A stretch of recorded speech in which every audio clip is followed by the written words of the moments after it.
ನಟ rowdy sheeter Surendra Bantwal ಹತ್ಯೆ ಪ್ರಕರಣಕ್ಕೆ ಸಂಬಂಧಿಸಿ ಇಬ್ಬರು ಆರೋಪಿಗಳನ್ನು ಬಂಧಿಸಲಾಗಿದೆ.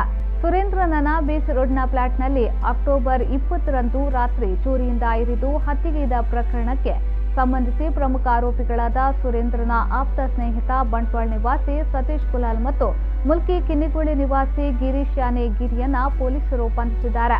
ಆರೋಪಿಗಳಿಬ್ಬರು ಕಾಸರಗೋಡು ಕಡೆಯಿಂದ ಬಾಡಿಗೆ ವಾಹನದಲ್ಲಿ ಬಂಟ್ವಾಳ ಕಡೆ ಬರುತ್ತಿದ್ದ ಬಗ್ಗೆ ಖಚಿತ ಮಾಹಿತಿಯ ಮೇರೆಗೆ ಬಂಟ್ವಾಳ ಡಿವೈಎಸ್ಪಿ ವ್ಯಾಲೆಂಟೈನ್ ಡಿಸೋಜಾ ಮತ್ತು ಪೊಲೀಸರ ತಂಡ ಅವರನ್ನ ತಡೆದು ಆರೋಪಿಗಳನ್ನ ವಶಕ್ಕೆ ಪಡೆದುಕೊಂಡು ವಿಚಾರಣೆಗೆ ಒಳಪಡಿಸಿದ್ದಾರೆ.